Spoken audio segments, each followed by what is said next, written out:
ang Sunburst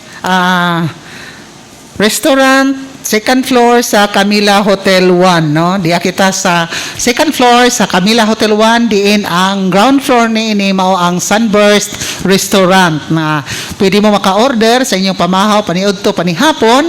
Anaa kanunay andam nga maabaw-abi ninyo sina Mark, si Joey o ingon man si Migoy, no? So pakikitay lang ninyo ang Camila Hotel 1 managed by Mr. Gold Fabriga. So, kini ang kapihan sa Dipolog.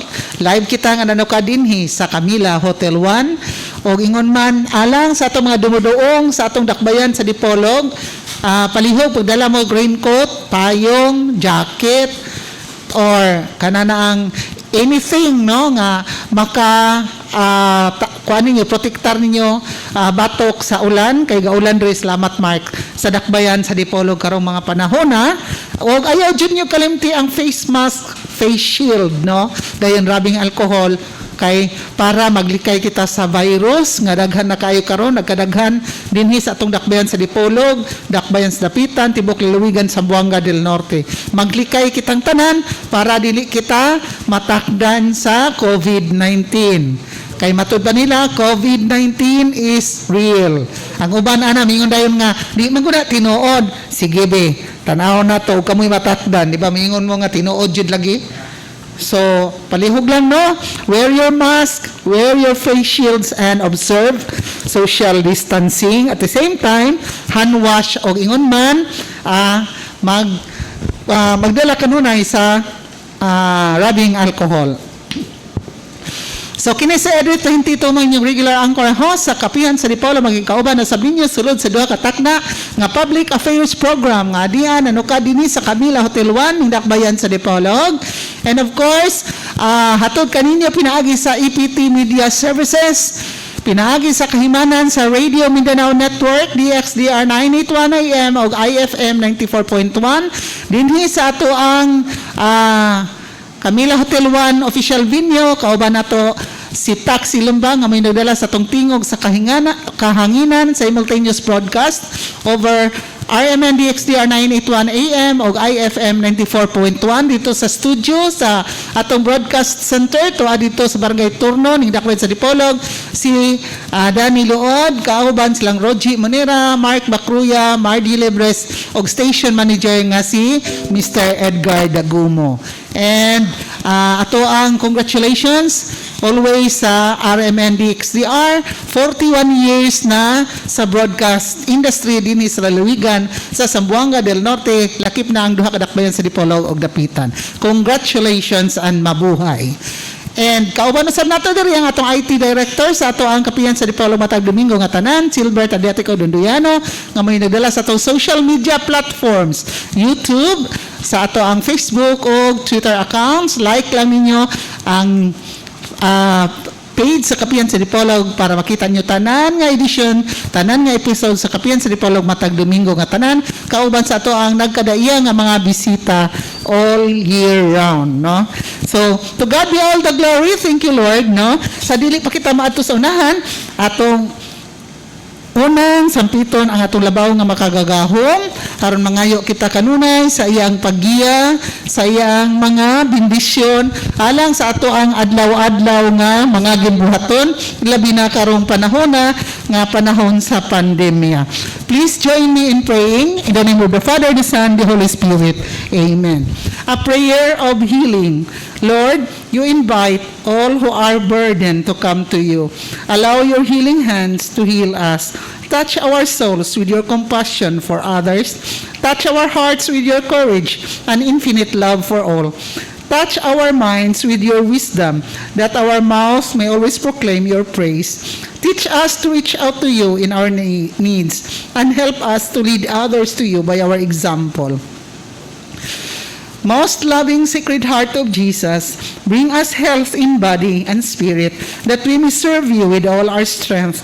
Touch gently our life, which you have created, now and forever. Amen. In the name of the Father, the Son, the Holy Spirit.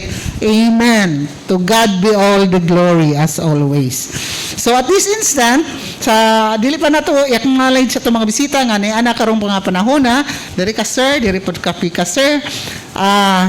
Ato nang i-roll call no ang ato ang mga panelists sa atong kapihan sa Dipolog matag Domingo nga tanan nga atong gikamingawan ang uban kay nitago ngano kaha nga nitago sila ato ra nang tubagon puhon umutungha na sila dire.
Mic test.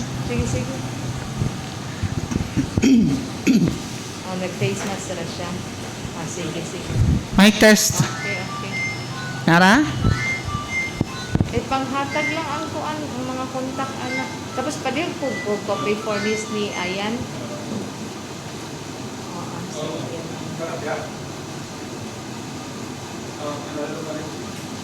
Kasi hindi na dito sa taga-frontline na.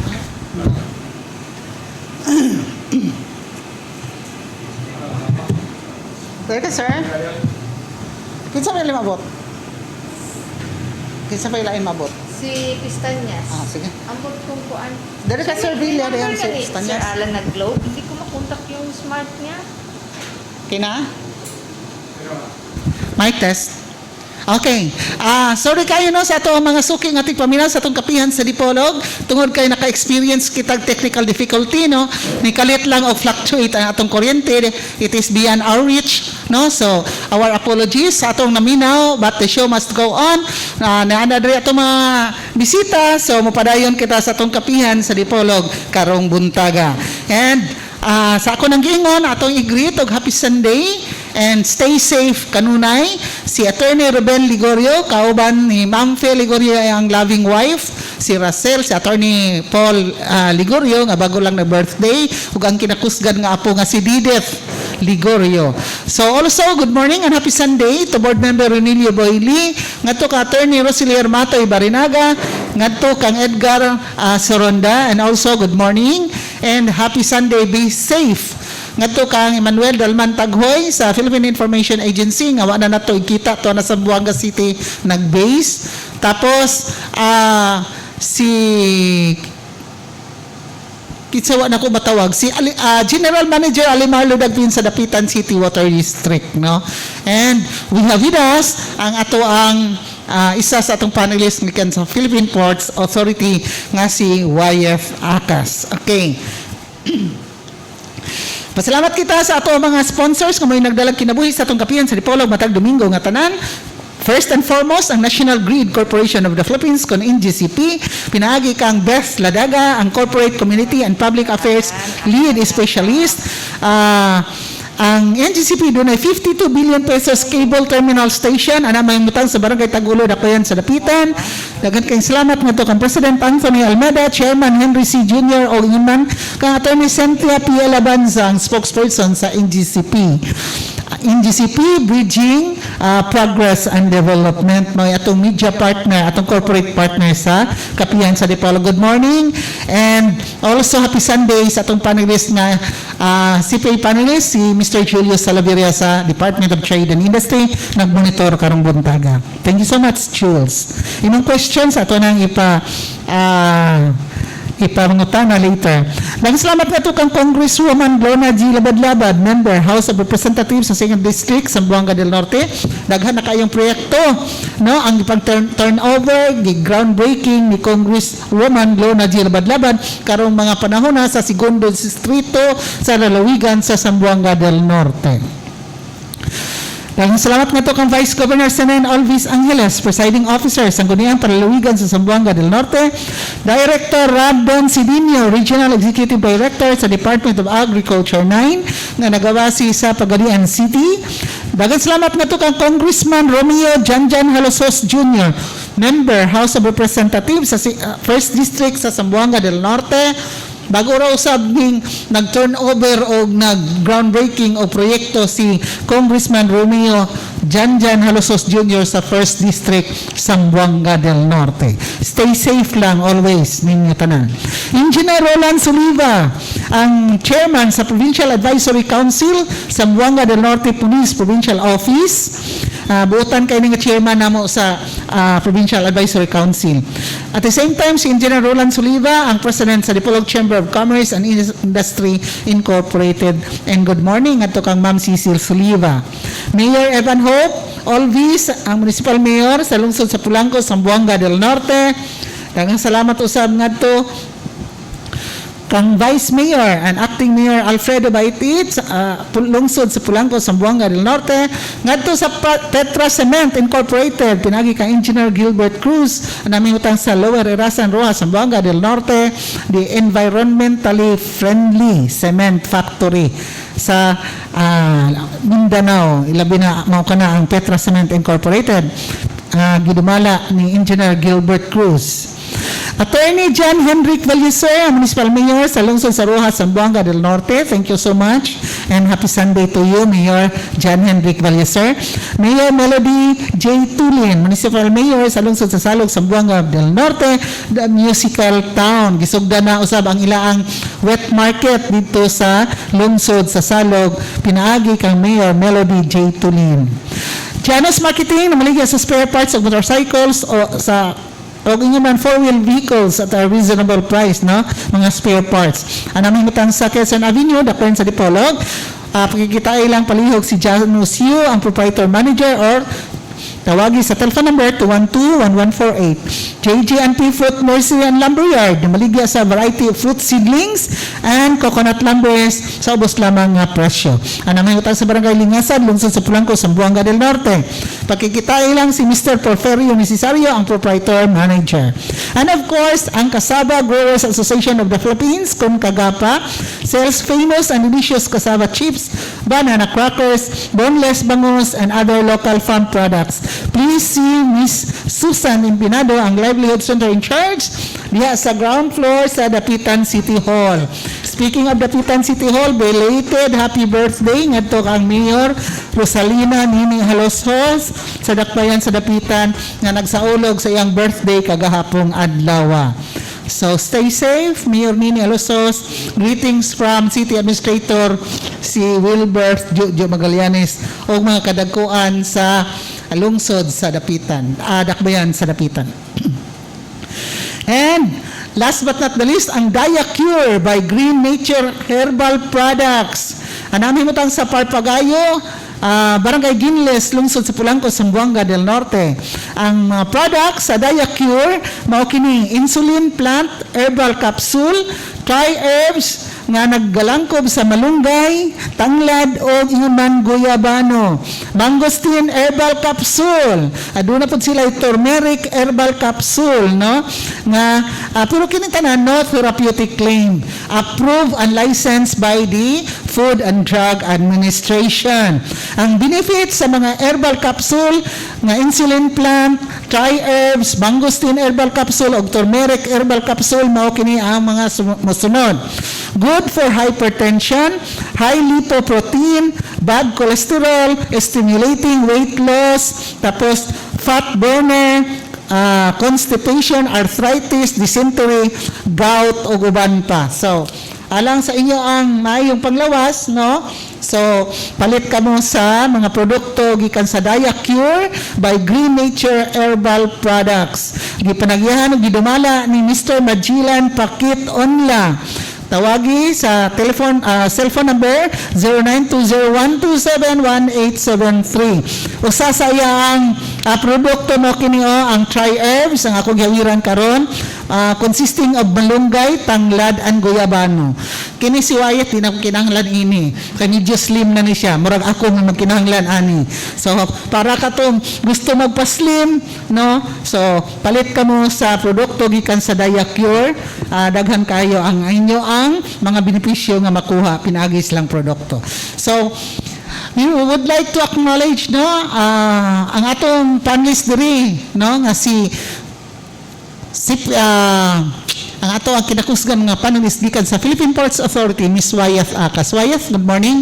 Good and happy morning, Sunday. Ma'am Edith, and good morning sa atong mga bisita kay Sir Villa and Mr. Acopiado.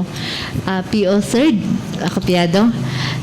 Sa ato ang mga tagasunod sa Tibuok, Zamboanga del Norte. Good morning and happy Sunday.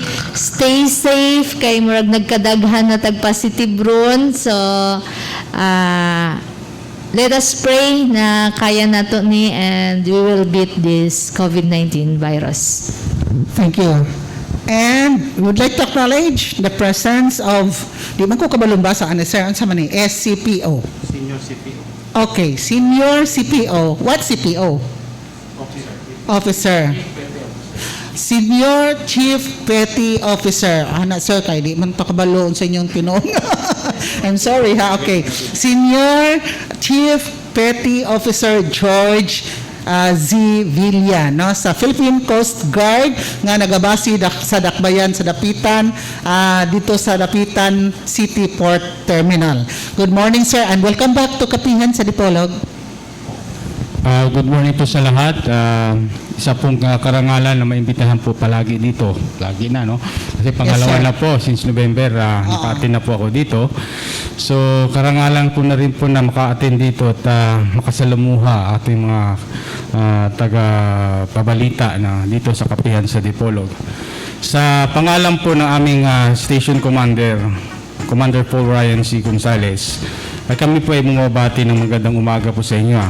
Sinasabi po natin, always stay safe at palagi po tayong magsuot ng face mask at kung po pwede, magdala po tayo ng COVID shield. Talaga pong masasabi natin ang variant na yan ay talagang umaatake. Kung nalaman nyo na lang po sa India kung gaano nakalaki yung pandemic Yes. na yon ay talaga Yes, na sir. pong dapat nating hindi yan biglang isang tabi lang. So sa pangalan po ng Tanod Baybaying ng Pilipinas na nakatalaga sa Dapitan City, magandang umaga po sa inyo lahat. Thank you so much, sir. No? Patista ani kay Tagalog pala ka manday ni. Parehas na palata. Okay, joke lang, sir. And also, we would like to acknowledge you das karong buntaga unsa po ng SW to? Siman second. Okay, Seaman Second Gasti Keith Acopiado sa Philippine Coast Guard Yapon. Okay, good morning, sir, and welcome back to Kapihan sa Dipolog. Yes, ma'am. Good morning at good morning po sa tumpik namin sa Kapihan sa Dipolog. Ako ay member sa boarding team sa Coast Guard Dipolog, ma'am, sa Galasport. Okay. Yes, ma'am. Ito. Okay, thank you so much. No, first and foremost, speaking of the Galas Feeder Port, no. Okay, unsa ang barko na diha karon tigdungguan karong panahon na? Karon ma'am, ato na adto na tay duha ka barko. Unsa nga mga Karon barko? ang medalyon, Lady of Joy. Tulo na sa silbi. Okay, tulo. Lady of Joy, Lady of Joy. Lady of Rule Pasibo. Ug natay cargo ships padung sa Dumaguete, ang Lady of Perpetual Help. Okay, so ang kaniyong mga barko nga imong gipanganlan para ra ni Dumaguete ug Cebu. Yes, ma'am. Okay. And passenger ships ni dili cargo ship. Ang cargo ships naman ang sa Dumaguete. Okay. Yes, ma'am. So, Ang sa Cebu, ang duha ka barko mo ng Lady of Rule o Lady of Joy. okay. So, we are now on the kaning pandemic time.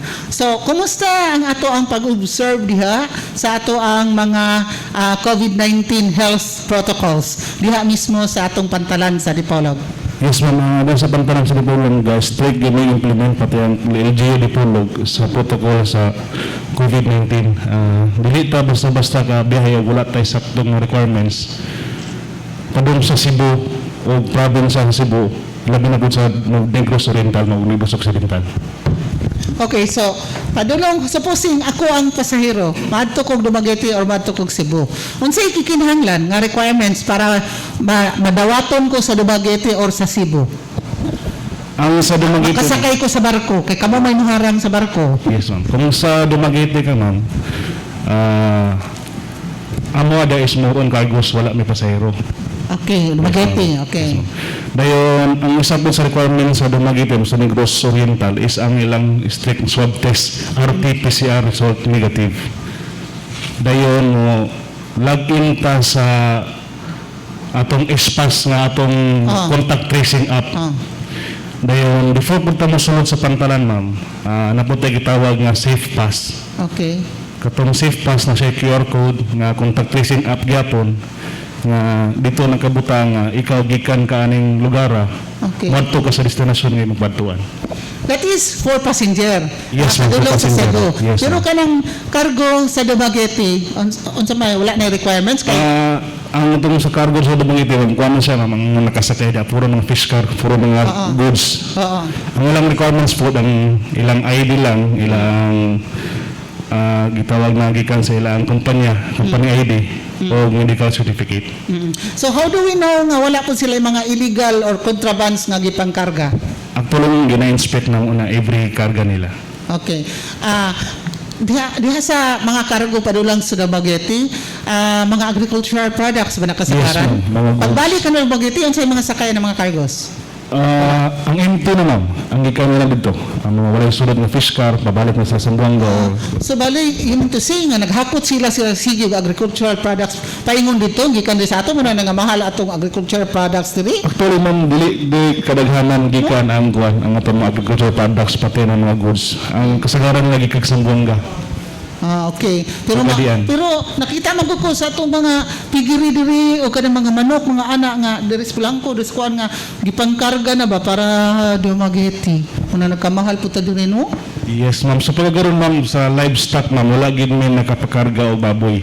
O mga manok, wala pa may sukad nga palarga, pati mga baka. o Sa diri mga- dan as tapitan. Yes, ma'am. Okay. Ari na po tas tapitan, sir, ha? Si Petty Officer, no? Chief Petty Officer Villa. Sir, how about sa Dapitan City? How strict are you in implementing the health protocols? We are same procedure pa rin kasi pareho naman kasi din na protocol na ina-apply natin diyan sa Dumaguete at sa pantalan ng Galas o Dipolog. So sa pantalan po na ng Dapitan ay talaga naman din most implemented kasi nandiyan po yung pinaka-head ng office natin sa Coast Guard Station Zamboanga del Norte. Ako po ay ang Deputy Station Commander ng Zamboanga del Norte o Coast Guard Station Zamboanga del Norte. So nasasako ko po lahat ng buong kapantalan ng mga buong Zamboanga del Norte. Kung sinasabi po naman natin ay ano ang protocol natin sa Dapitan, kung ikaw naman ay pupunta ng Cebu. Yes. Yun po ay kailangan din naman natin ng SPAS ang hinihingi doon. At ang simple procedure lang naman po ay kailangan kang may acceptance na Sa lugar na sa pupuntahan mo. Dipolog. Okay. So, si Governor Gwen Garcia ay nagbigay na rin po kahit pa paano ng leeway na at least na hindi na kailangan ng ano doon. Unless, pagdating mo doon sa Cebu, at kung meron kang confirmation na may pakaramdam ka na masama ang katawan mo, ay you are subject for swab test. At meron na po silang available daang aga doon That is sa for Cebu. free. I believe for free kasi sila na yung nagsasabi doon na kailangan daw nilang gawin yon para at least makatulong na rin po sa mga travelers. Okay, so both Dipolog and Dapitan, we're speaking of prevention of COVID-19 in Dumaguete, in Cebu, when they are traveling towards those places. How about in arrival of passengers here in Dipolog and Dapitan cities. Ano ang protocols natin? Are we that strict or are we that lenient in receiving the passengers? Okay, ma'am. Sa ganyang pong procedure sana, kung meron tayong representative ng from PPA, sila na po sana yung makakasagot doon about doon sa incoming passengers. So I believe, kung ano lang po yung requirements ng every city natin dito sa Dipolog, ay ini-implement naman po nila.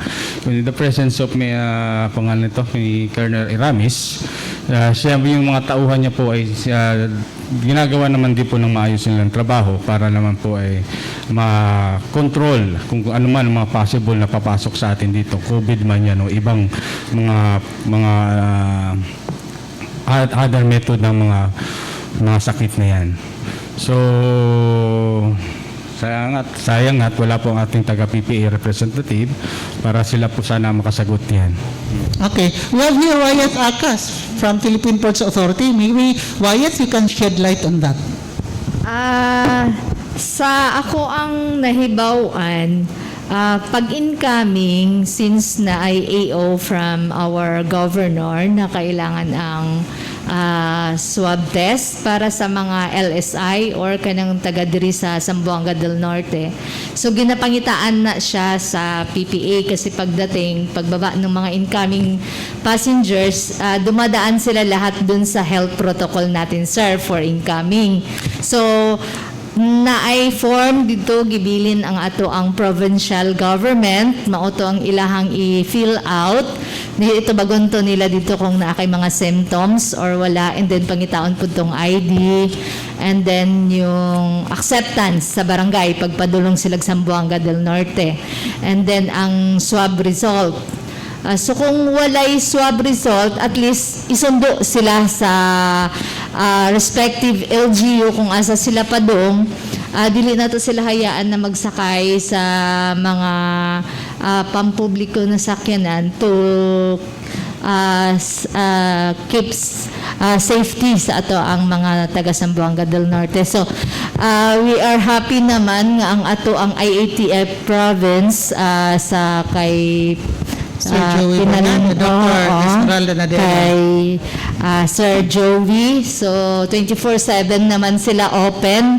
Pag kailangan na naadyo'y mga kailangan sundoon, nga walay magsundo dito, ginakuha man nila. Nagapadala sila bus, kaning rural yata ang ilang nakakontrata sa province nga magsundo. So, kanang naiuban nga dili mapangitaan og swab test kuan lang man pud sila kanang voluntarily present sa ilang swab test kay syempre nagbayad sila sa ilang pagpaswab dayon malimtan rag bangita sa siguro sa kabisi pud sa atong gwardiya, and then ma-address man pud wala pa may instance nga murag nahilantan nga naabot diha, so kuan ra murag okay ra ta. Sa mga for other provinces nga transient muagi lang diri, usually gina-escort sila, sir, sa Maritime or PNP Dapitan or PNP Dipolog para sa ato ang mga borders. Depende lang sa ila kung kinsay available, basta na-adjoy mo abot everyday dito na mga patrol nga mag-escort sa ato ang mga dili sila pwede mag-ikyas. Gina-remind po sila nga, sir, bawal mo mag-stop over or maghapit-hapit kay kasi mo hapit pa sa Rizal Shrine, side trip paglaag.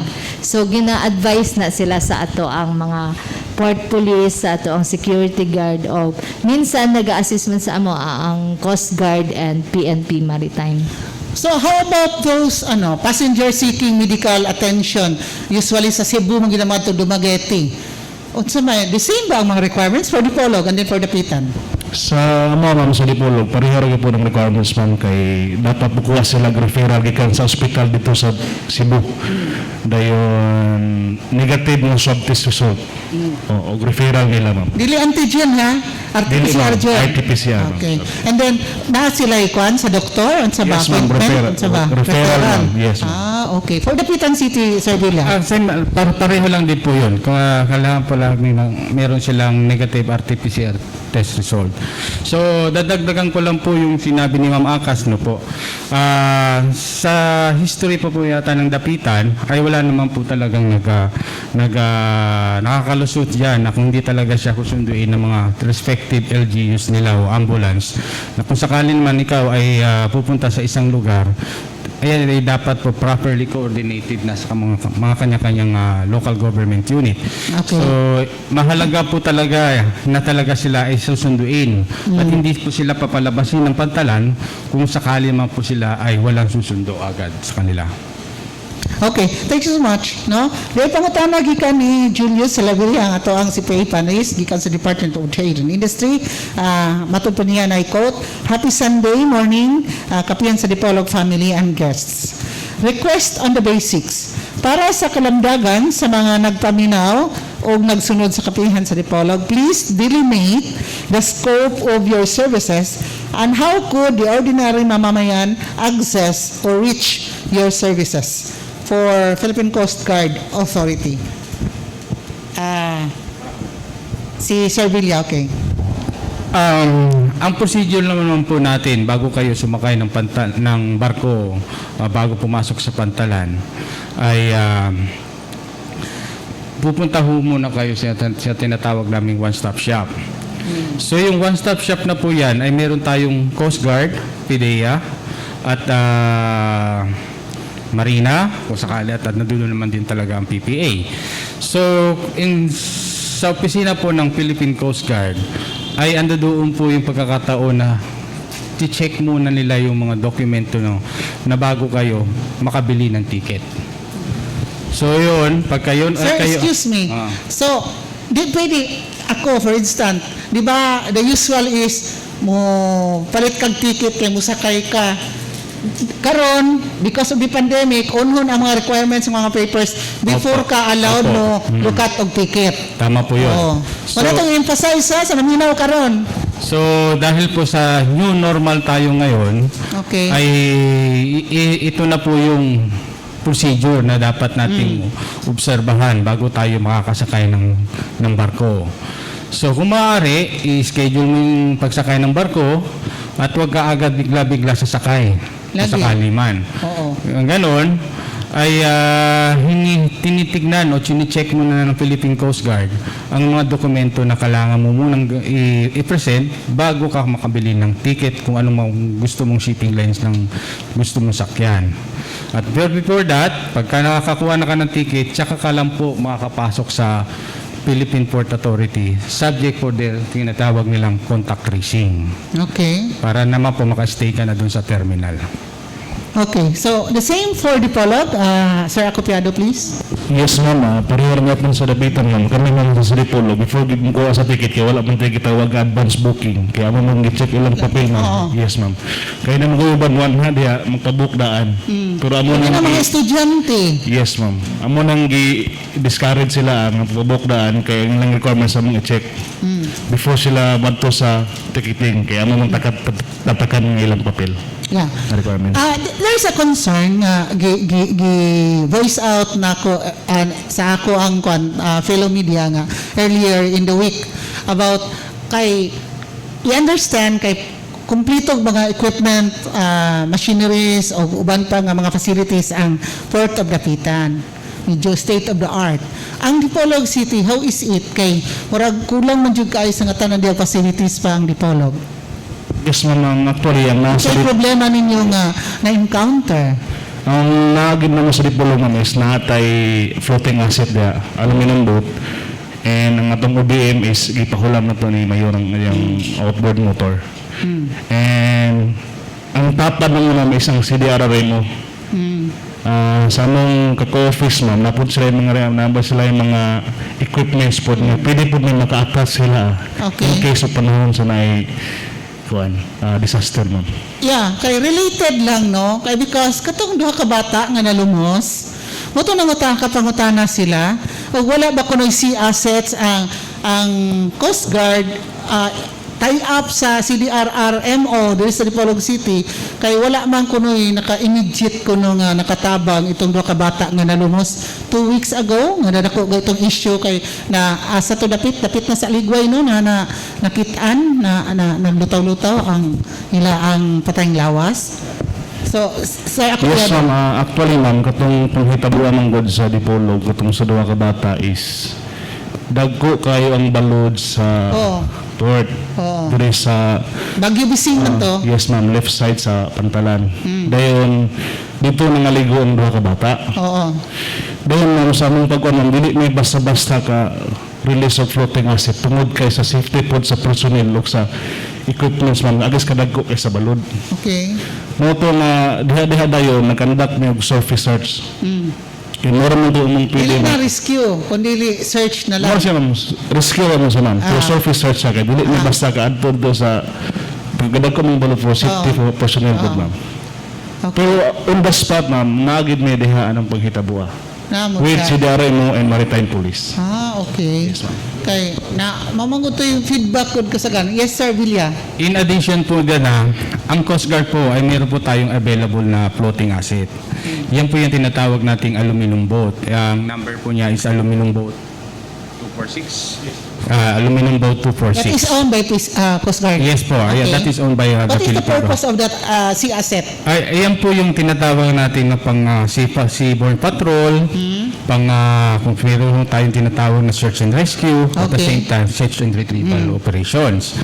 So available naman po yan that time. Kaya lamang po, sinasabi nga po ni sino second akopiado, ay masama pa ho yung panahon during that time.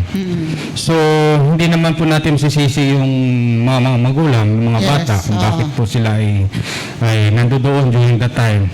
Masama na po kasi yung panahon. At Yes. bakit pa ho natin sila pinabayaan na maligo doon? So, part of enjoyment ng mga bata ay hindi naman po natin sila maiwasan. So, doon na po lang po tayo sa sitwasyon na mag-rescue na sa kanila. So, para naman po hindi madagdagan yung mga casualty during that time, ay minarapat po ng Philippine Coast Guard na mag-observe muna sa galaw ng dagat. Bago sila ay mag-conduct na ng sea surface search. Yan po yung tinatawag namin. Habang yung maganda na yung panahon ng dagat, ay kalmado yung dagat, ay pumalaot na yung aluminum boat, hinahanap-hanap na ho yan. Pero hindi po natin kabisado ang galaw ng dagat at ang ilalim ay kung saan napunta yung dalawang bata. Anyway po, sa pagkakataon na po yun, ang aluminum boat po din ng Coast Guard, ang sila rin po yung nakakita o nakakuha dun sa dalawang bata na yun. So, successfully naman po na-retrieve natin yung dalawang bata, although lifeless body na ho siya, at least naibalik na po natin ng maayos sa mga magulang nila yung dalawang batang nawawala. Okay. Thank you so much no sa inyong effort no sa pag-retrieve sa lifeless bodies sa duha ka bata. Low education nga tanan no. It's so unfortunate nga nahitabo tong tuwa. Pero tungod lagi kay bagyo magutong panahon na dagko kayong balod no, so we understand the predicament of also of your office nga may expected ba sa mga tao nga asa ang Coast Guard di sila katabang kay mo ni ana, so wala po na usahay ang dili ta maka-expect nga makasabot diretso ang especially ang concern nga families. But balik ta sa inyo ang official nga mga trabaho isip Coast Guard no, na additional nga question si Julius para sa inyo matod pa niya, kung probinsya ang scope sa Coast Guard, kumusta o wala ba'y nahinagbo nga issue kung ang hisgutan ang mga areas sa Tumoy sama sa Sibutad sa northeast o Siocon sa southwest? Ang Coast Guard apil ba ang pagbantay sa mga atong coastal areas tibuok province of Zamboanga del Norte and og dito sa Triple SB, Sibuko, Siocon, Sirawai, and Baligian, doon naman tayo mga hinagbog sana, igikan sa illegal fishing, paingon sa piracy, paingon na sa mga illegal drug activities and katong mga criminalities no nga concerned ditong dapita labi na katong ng to mga ISIS ag sa una pa daw nga nagtabok-tabok daw no, so unsa karon ang inyo ang mga updated or inyo ang mga modern approach nga especially nga nanamoy mga sea assets nani ang mga areas of your concern? Kung ato lang pong palalawakin at ilulugan lang po yung ating mga sitwasyon po para sa pag-response. Ang Philippine Coast Guard po naman ay kahit paano ay humahabol na rin po sa modernisasyon ng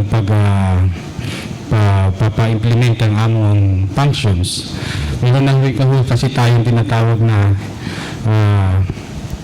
yung A301, yung shore patrol natin na barko. Yan po yung pinakamalaking barko natin na pwede siya maglayag sa karagatan ng almost 1 month na hindi agad mag-refuel. Sila na nga po yung nakadeploy ngayon doon sa Palawan para magbantay atin sa mga fisherman na gustong mangisda doon. So, dito po sa Zamboanga del Norte, ay ginagawa naman din po ng paraan ng ating Philippine Coast Guard ang kanilang makakaya. So sa ngayon lang po, ang atong available na asset, floating asset natin dito is only aluminum boat. But this is not po, ay hindi lang po trabaho ng Philippine Coast Guard when it comes to drug enforcement or illegal fishing. Meron naman din po tayong And mga tinatawag na lead agencies. mga lead agency dyan na sila ay dapat natin din na suportahan din in the same procedure na ginagampanan ng Philippine Coast Guard. So sa ngayon pong sitwasyon ay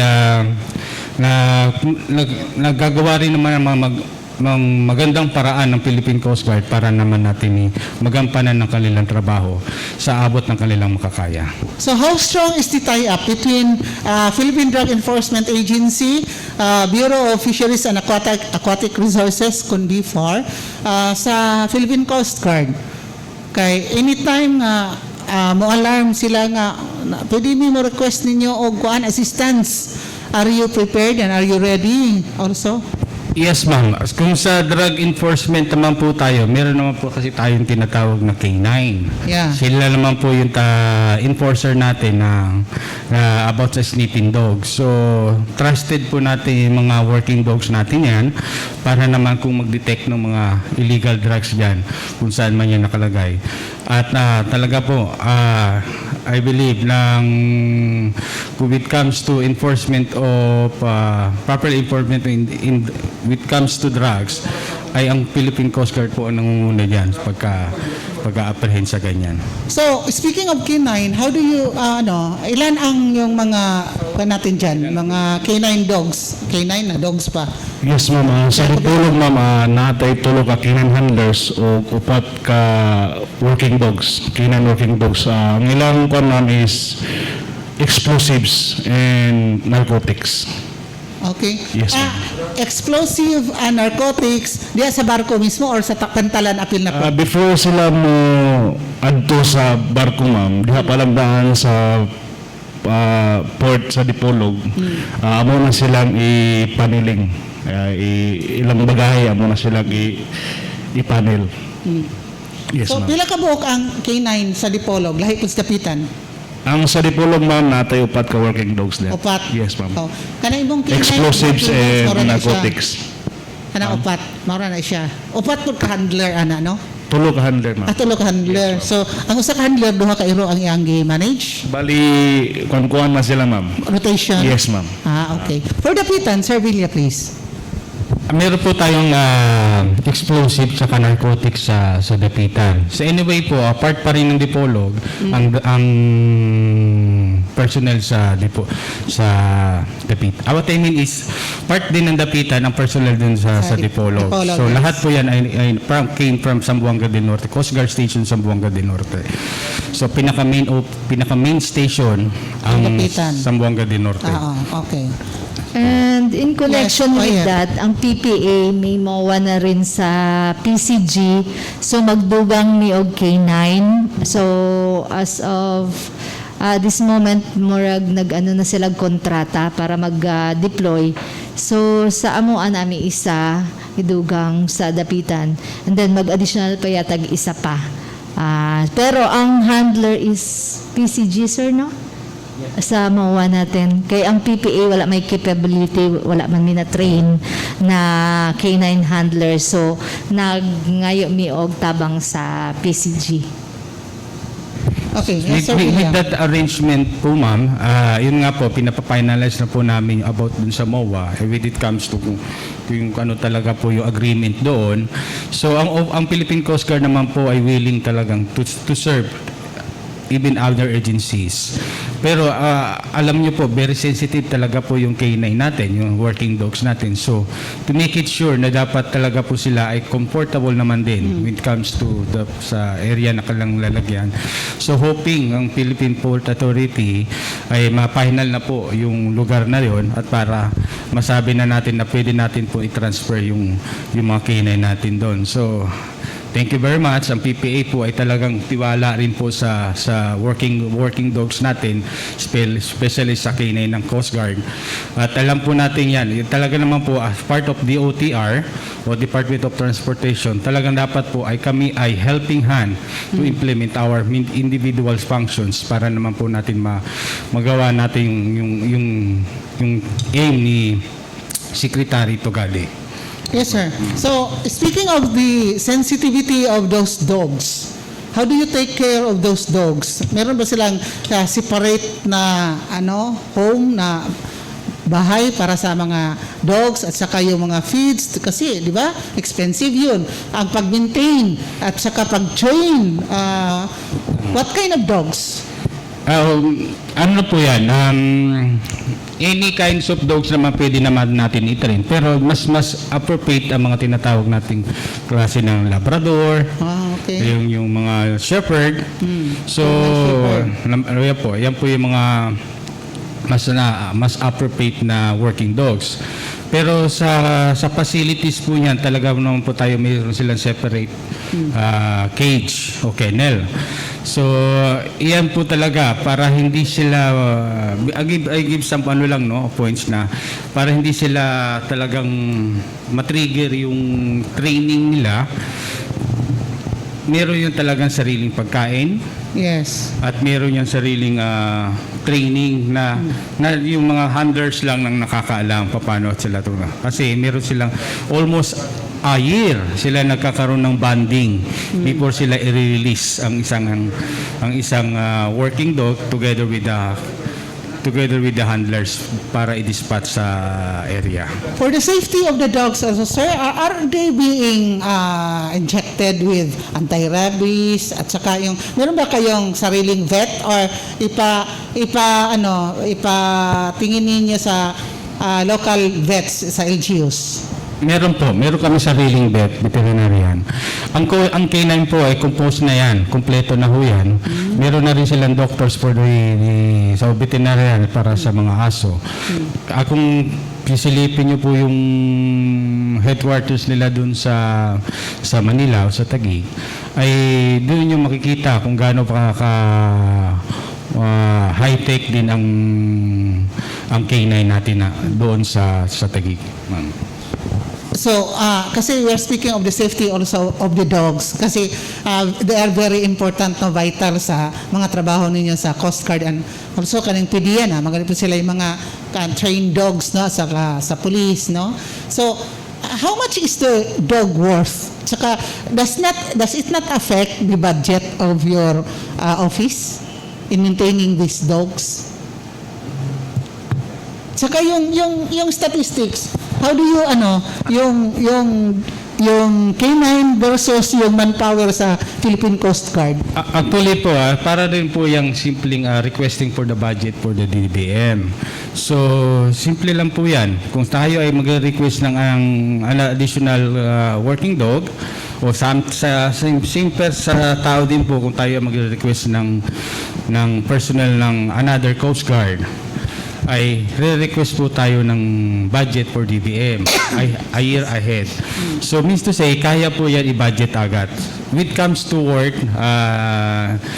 taga-K9 na po siguro pwede makasagot yan.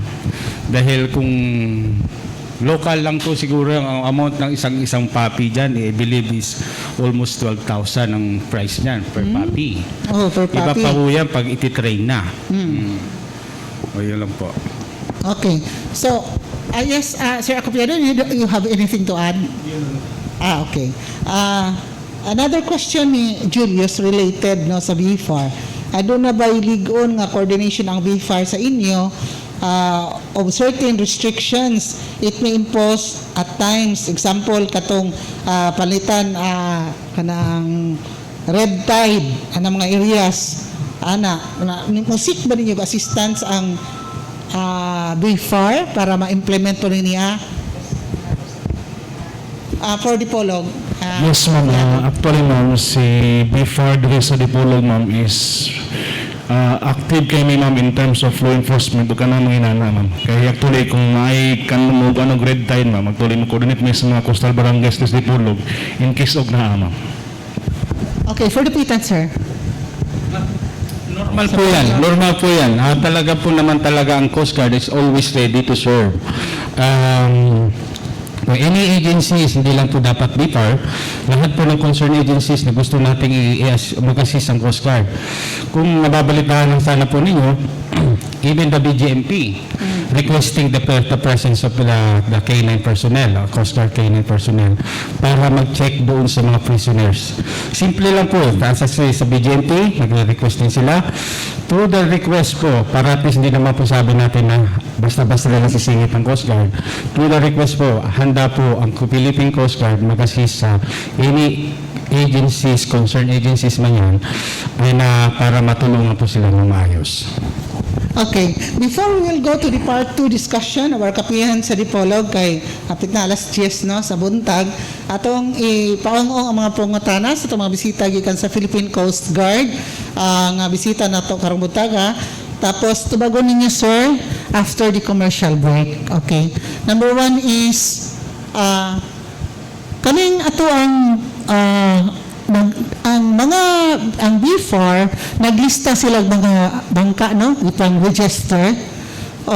So how does it help sa pag-secure sa atong coastline kanini ang pag-register sa ato ang mga bangka nga mga fishermen.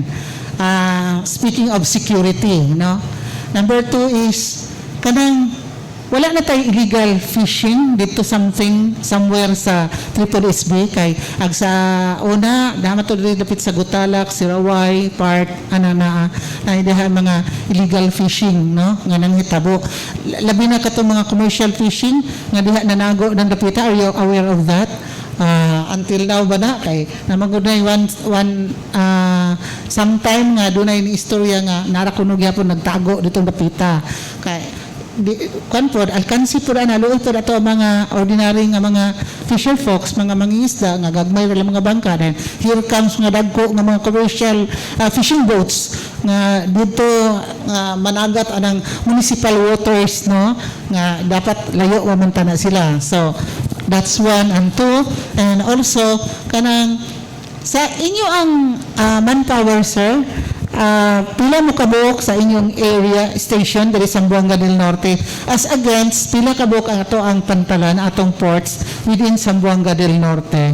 Unsaon ninyo pag-secure, unsaon ninyo pag distribute sa inyong services? For example, you have Dapitan City, no, ang medyo main station. Then we have Dipolog City, maintained by LGU Dipolog. We have Rojas, maintained by LGU Rojas. Wa po labot ang private no nga ports diana sa Rojas and also Sindangan and Duyag Liloy and Siocon. Okay, so how do you distribute the services considering the limited manpower of the Philippine Coast Guard, sea assets and all those mga problems encountered by the government agencies na to at this time? You can answer that after the commercial break. Pakapisa una mo ha. Okay. Thank you so much. So pagpasalamat kita sa atong mga sponsors nga may nagdalag kinabuhi sa atong kapihan sa Dipolog matag Domingo nga tanan. And thank you so much nga to sa National Grid Corporation of the Philippines. Pinaagi kang Beth Ladaga ang Corporate Community and Public Affairs Lead Specialist nga ang NGCP adunay dako kay proyekto dinhi sa Lalawigan, Zamboanga del Norte, mao kanang 52 billion pesos worth nga cable terminal station anaming utang sa barangay Tagulo, dakbayan sa Dapitan, mao kana ang gitawag nila og One Grid 2021 connecting Luzon, Visayas and Mindanao nga mao'y magtubag sa problema sa ato ang kuryente, labi na dito sa Luzon nga nagproblema sa karon sa kuryente damo na nga mag-fluctuate to tag power, no? So salamat kayo sa National Grid Corporation of the Philippines, pinahagi kang President Anthony Almeida, Chairman Henry C. Jr. o ingon man kang Attorney Cynthia Alabanza ang spokesperson sa NGCP. Thank you so much nga to kang Congresswoman Glona G. Labad-Labad, Member House of Representatives sa 2nd District Zamboanga del Norte, nga to kang Vice Governor Senan Alvis Angeles, Presiding Officers ang Guniang Palalawigan Zamboanga del Norte, Director Rod Don Sidinio, Regional Executive Director, Department of Agriculture 9 sa Pagadian City, Congressman Romeo John Halosos Jr., Member House of Representatives sa 1st District Zamboanga del Norte, Engineer Roland Soliva, Chairman sa Provincial Advisory Council sa Zamboanga del Norte Police Provincial Office, at the same time President sa Dipolog Chamber of Commerce and Industry Incorporated. Ug ngadto kang Ma'am Cecil Soliva. Good morning and happy Sunday. Thank you so much ngadto kang Mayor Evan Hope Alvis, Municipal Mayor sa lungsod sa Polanco, Zamboanga del Norte. Daghang salamat nga to kang Vice Mayor o Acting Mayor Alfredo Baitit sa lungsod sa Polanco, Zamboanga del Norte. Ngadto sa Petra Cement Incorporated, no, ang environmentally friendly nga cement na planta dinhi sa Luigan, Zamboanga del Norte o tibuok Mindanao. Mao kanang Petra Cement Incorporated, pinaagi kang Engineer Gilbert Cruz, anamang utang sa Lower Herrera, San Rojas, Zamboanga del Norte. Daghang salamat nga to kang Attorney John Henrik Valizer, Municipal Mayor sa lungsod sa Rojas, Zamboanga del Norte. Ngadto kang Mayor Melody J. Tulin, Municipal Mayor sa lungsod sa Salog, Zamboanga del Norte, the Musical Town. Daghang salamat nga to sa Janus Marketing na maligya sa mga spare parts sa inyong mga motorcycles o vehicle sa ubos lamang nga presyo namin utang sa Quezon Avenue, dakbayan sa Dipolog. Tawagi lang si Mr. Jan Osio, ang proprietor manager sa telephone number 2121148. JGNP Fruit Nursery and Lumber Yard, maligya sa variety of fruit seedlings o coconut lumbers at a lower price. Ang aming utang sa Barangay Lingasan, lungsod sa Polanco, Zamboanga del Norte. Pakikita ay si Mr. Porfirio Nisisario, ang proprietor manager. And of course, Kasaba Growers Association of the Philippines, pinaagi kang Susan Impinado, ang Livelihood Center in charge. Ang aming utang sa Dapitan City Hall ground floor o sa dampa na maligya sa lamian kayo nga Kasaba chips, banana crackers, boneless bangos o uban pang mga farm products katong turmeric, no, napod sila sa labat ang Kasaba Growers Association of the Philippines, the multi-awardee, no, kagapa nga na mingutang sa dakbayan sa Dapitan. And ang Diacure by Green Nature Herbal Products, namang hutang sa Parpagayo, Barangay Ginlis, lungsod sa Polanco, Zamboanga del Norte. Ang products mo kini insulin plant herbal capsule, tri herbs nga nagalangkom sa malunggay, tanglad o guyabano para ni siya Muslim. Mangustin herbal capsule, turmeric herbal capsule nga gipanagyan o gidumala ni Majilan Pakit Onla. Kini FDA, no, approved and licensed kini ni mo ni usa ni sa iyang product ko ang sa Diacure malunggay, tanglad and guyabano capsule. Ang benefits mao mosunod: good for hypertension, high lipoprotein, mag-away, no, mabatok sa bad cholesterol, stimulating weight loss, fat burner, constipation, arthritis, dysentery, gout o uban pa. So pakikita ilang og tawaga si Majilan Pakit Onla sa cellphone number 09201271271873 ang owner proprietor. Okay, thank you so much, no, sa atong mga sponsors nga may nagdala kinabuhi sa atong kapihan sa Dipolog matag Domingo nga tanan. Okay, sa atong mga pangutana nga nakaungo ug tubagon karon sa atong mga bisita gikan sa Philippine Coast Guard. Sir, manpower and how many ports inyong i-manage? So, when it comes to manpower, at least meron po tayong kumbaga naningkamot pa rin na at least meron tayong 64 personnel. But they are properly distributed to 5 substations. 5. Substations. So yung substation na po yan, yung tinatawag nating Dapitan, Dipolog, Okay. Rojas, Sindangan at Salog. Meron naman po tayong tinatawag na clearing outpost. O yan yun po yung nabibilong na po sa Liloy. So, ongoing na po itong tinatawag nating Coast Guard Substation Sibutat, pero wala po tayong personnel pa po doon. So, with that, at least kahit pa paano, distributed na po, natin po sila para tuman our coastal areas. Okay. Meron po tayong tinatawag na mga join with them, with the K9, with the tinatawag natin na Marine Environmental Protection Unit o sila naman din po yung mga nagpo-protect sa environmental natin. So, kahit pa paano, sa awa po ng Diyos, nakaka-perform man din po ng maayos ang Philippine Coast Guard when it comes to implementing our functions. Sir, aside from Rojas ang Dipolog, meron pa bang LGU na interested na magkuhan sa port dari sa Sumugad Norte like Liloy or Siocon? What do you mean by Kanang LGU operated? Sige ito mga. Yes, Sir So Piado. I think ma'am is ang Rojas sa og Dipolog ng operated. Wala na yung Kaya ang sa Sindangan is PPA okay. and ang Liloy.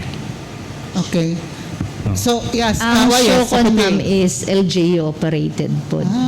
Okay. So, on sa may kuan, what is the difference if it is maintained by PPA and if it is maintained by LGU? Okay, Vilya and then Wayat. Si PPA Si PPA, sige PPA, Wayat. So, pag LGU po, so the port management and operation is maintained by the local government. So, ang PPA na lang is to check kung in terms of safety, kung gi-implement nila ang mga safety standard. So, of course, ang Coast Guard is naaman po dira sa sulod. So, pag maski LGU operated siya, ang Coast Guard, since ilaha ang safety ng boat and passengers, together with the marina, sila jud ang sa clearing and pag-dock sa barko.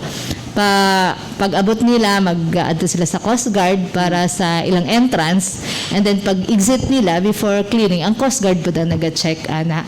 So ang PPA is ang i-check ang kanang dapat may perimeter fence. So ang Rojas medyo nag-recommend nga butangan na nila perimeter fence tong ilahang port dito. And then sa environment nag-check po ng PPA, pero quarterly na siya. For as well as sa private ports gina-check po na sa PPA ang mga compliance nila as to safety, environment, and support operation kung okay. Kung gina-remit ba nila ang dapat nga i-remit sa gobyerno. So, ang PPA managed port gyud mao nang dapitan. So mao na PPA gyud ang nagaman sa port. So tanan nga mga protocol standards PPA gyud ang nangunay ana. Og naa lang siya cargo handling operator nga mao ang pagpasulod ug pagawas sa mga kargamento. Naga-oversee ang PPA sa pagsulod sa barko, sa pag-assign sa berthing place o asa sila modunggo. And then, after sa Coast Guard, kaya i-clear na sa PPA pag nakabayad na po sila sa mga port dues nila. Okay. On the part of the Philippine Coast Guard, Sir Vilya. Ayun po, a simple way na when it comes to vessels, ng Philippine Coast Guard na po ang mandate yan. When it comes to safety and the environmental compliance, nandiyan dyan po ang Philippine Coast Guard. Tama po yung sinasabi ni Ma'am Wyatt na before they release the vessel, kailangan po muna sila magbayad ng port fees. Kung sakali man po yung mga local government unit na yan, kay control ang isang port, may share naman din po yata yan, I believe ma'am, no? May share din ng PPA dyan to about doon sa charges na yan. So, makikinabang din ang LGU, at the same time, makikinabang din po ang PPA. So, ang Coast Guard lang po, ang trabaho niya is to give it clearance the vessel is properly manned, safe siya, seaworthy siya, at the same time, environmental compliance po siya. Okay. So how much are we, YF, how much are we talking about kanang sa port duties for LGU, pila ibayad sa PPA? How much are we talking about na sharing? Depende sa Ilang MOA, sharing? ma'am. As far as I know, kasi operation na siya. For the MOA ng Rojas, may port dues or may mga services na 15% ang dapat nga i-remit nila sa PPA. Monthly? And then may mga monthly po. Sa total, annual gross income nila. And then may other services like mooring yata or line handling ka ng paghukot sa barko, 10% na siya. Sa Dipolog, 10% per MOA nila. And then pag if ever ma-renew sila, and then they will claim na sila tanan ang support development sa barko, sila inigasto. So entitled sila sa 50%. So 50% na lang ang 50-50 ang sharing. Oo, 50-50 na. So Okay. ano na siya. Okay. Yeah. Do you have anything to add, Mr. Acopiado, para sa Dipolog and Sir Villa for the Pitan City? Wala na? Okay. We have other questions here, no? Coming from a concerned citizen. Matod pa niya, please ask the Philippine Coast Guard if the municipal waters of Zamboanga del Norte is already delineated. If so, our markers are installed. That is the first question, sir. And follow up, Sir Villa. Markers, no? Markers. The delineation of municipal waters in the different municipal waters of Zamboanga del Norte. Dayon na ba yung mga markers? For example, boundary of or border mo na itawag na to, boundary, no? Of Sibutad and Dapitan, Dipolog, ana. Meron naman po tayong delineation niya kasi when it comes to political map po ng mabawat provinces, no? So, hindi naman po yan mawawala talaga na kung saan siya nasasakop ng boundary. Pero sa tubig naman po, mahirap na po natin i-identify yan as long as kung ako lang yung ipapakwentahin niyo sa kung hanggang saan lang siya nasasakop ng kabilang area. What I mean is kung ako ay naka-facing Negros Oriental, maghahati lang tayo doon between the Negros Oriental and Dipolog. Ganun lang po yung boundaries noon. So, hindi man po natin pwede sabihin na akin lahat ng katubigan hanggang sakop ng Negros Oriental. So, by boundaries, yun po yung limit noon. Pero hindi mahirap po ata natin sukatin agad unless na meron tayong chart o political map na pwede natin ipakita dito. Okay. Sir Acopiado, anything to add? Yes, ma'am. Kung may kayo go pag municipal waters, ma'am, is 10 kilometers shoreline. 10 kilometers. Yes, ma'am. Padulong dito sa shoreline. Okay. Diri sa Dipolog, ma'am, is ang atong 10 kilometers masakop na to ang Maligway. Pero ang ulo Maligway sakop na sa Dapitan. Dapitan. Yes, ma'am. Okay. Pero silbi ang iyong municipal waters is magkaabot gyapon ta. Oo. Okay. Pero wala gina siya markings, ma'am, kay sa political map ng basayan ang coordinates naman dito. Okay. Kay I remember some time ago katong national to NMIS something to nga bahin sa municipal waters delineation pero murag wala man to makuan. I don't know. Research to na to po na. Anyway, another question is please ask how many cases they have filed in court on the violations of the maritime laws. What are the outcomes? Doon na ba tayo na file nga mga kaso sa korte nga ni-violate sa maritime laws? Kung saan yung mga result? For the Dipolog, Sir Acopiado and Yes, ma'am, for Dipolog, ma'am, is ang atong gibasihan is ang ordinance lang sa Dipolog City. Kanang atong mga 3 gross tonnage above nga mga fishing commercial vessel is dili sila pwede managat sa atong sa atong kuan sa Dipolog 10 kilometers gikan sa shoreline dili sila pwede katuran mga 3 gross tonnage below upward na sila pwede. Yeah. Pero actually ma'am sa pagkaroon ma'am wala pa may na ka file og case sa korte kay wala pang pinadakpan silang nakuan kay actually among gi-implement is ang ordinance lang sa Dipolog City. Oo. Okay ra dili kay makita. That's why Sir Villa, mo akong gi-mention kanina dito da somewhere in Gotalak nga manago dito ang mga commercial fishing boats then dili mabantayan kay kanana ang kulang siguro ta sa mga tao or kanang kamura pa bantayan mawara man gina most probably. So daghan dito mga report nga ang nay mga commercial vessels nga nakadak ditong dapitan nagfishing nga within the municipal waters, territorial waters of a certain municipality, for example Gutalak or Baligian or kanana ang Siokon or Sirawai. So wala yung report na sir, how do you address that kind of problem? Actually, being part of the Coast Guard Station Zamboanga del Norte, we are just consolidating the reports came from our substations, especially sa Dipolog, no? So, sa situation po na nahuli ang mga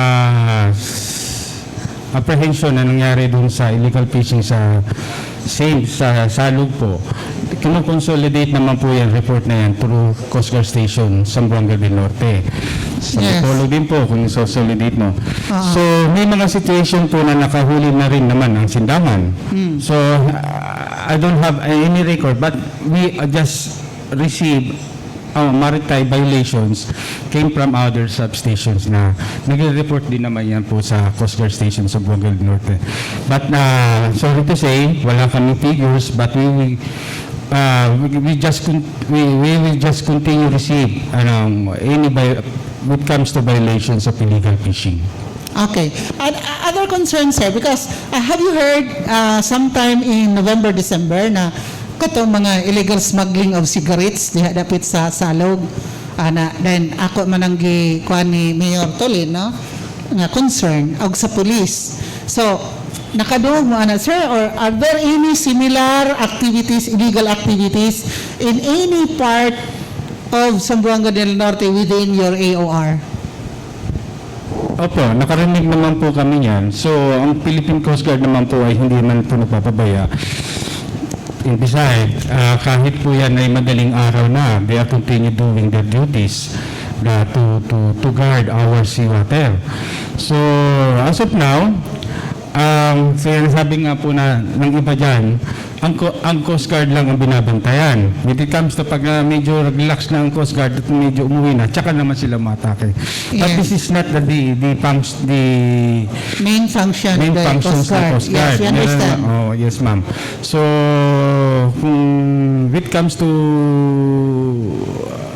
illegal smuggling, especially cigarette, pwede na po natin siguro itanong yan sa Philippine National Police. Yes, sir.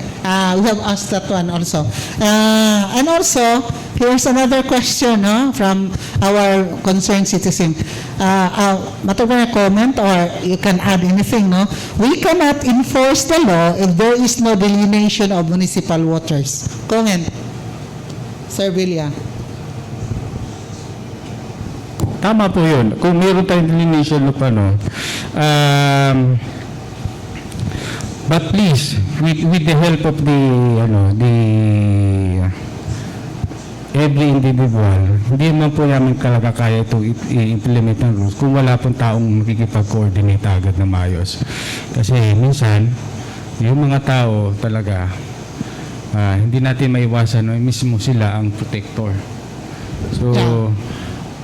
meron talaga magaling lang mag-critics pero hindi naman nila ginagawa ng ilang role para portahan ng Philippine Coast Guard. Especially, not necessarily Philippine Coast Guard, other agencies. Wala po ito kung hindi sila tutulong. Ba't kung gagamitin lang nila ang isang sitwasyon na palagi kasisira lang ng isang agency? Yes, sir. We understand that. Siguro, sir, kay naman tie up man gina sa police, kayon og drugs with DIAPOD, og sa fishing sa BFAR with Coast Guard.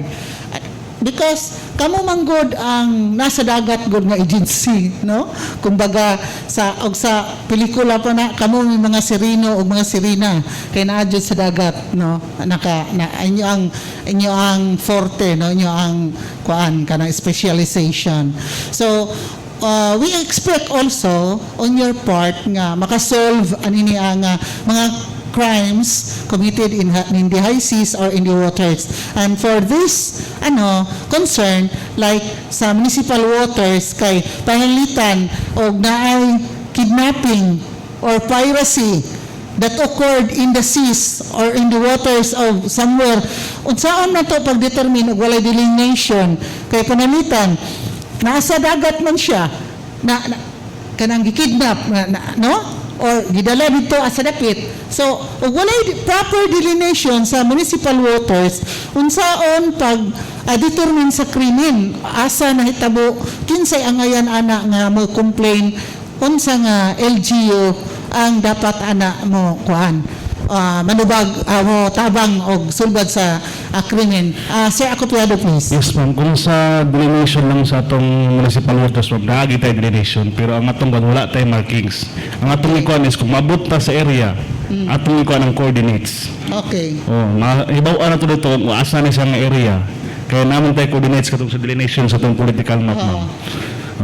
Yes, kung sa ato po, ma'am, kung makadagot ta sa area nga, example na tayo ng illegal activities ng himo diya sa area sa dagat, is ang katong naktuhan mo da kami may mudakot nila mismo.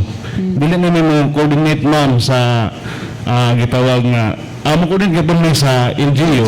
Yes ma'am, kung asa sila nasakop kay dito man may turnover kung dito na mo sila madakpan.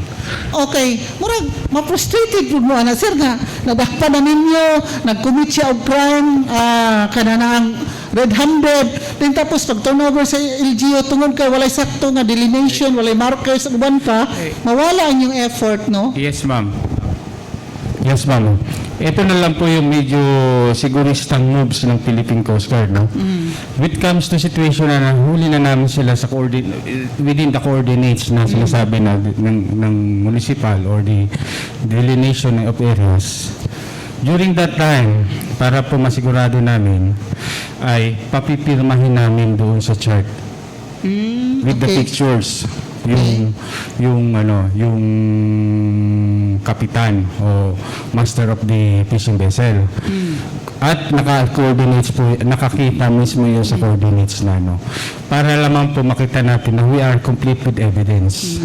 Kasi para hindi na po siya magsabing alibi, sir, wala kami sa teritoryo ng ganito, ganun. So, part of our evidences is the pictures and the sign of the master of the vessel. Okay. Sir, kanang question. Doon na mo tie up really, no, sa BFAR.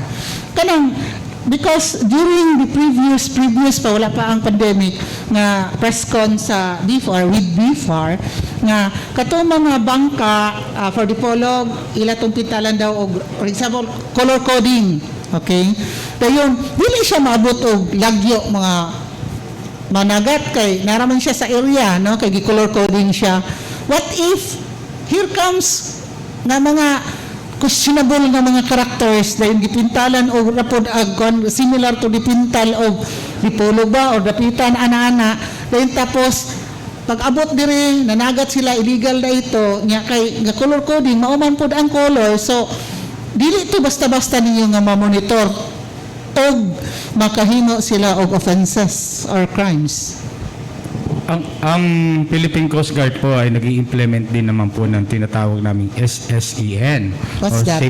Safety Service Environmental Numbering. Okay. So bukod po sa color coding, which is siguro po trabaho na rin ng mga LGUs siya na mag-identify ng mga colors nila, ay meron tayong tinatawag na SSEN.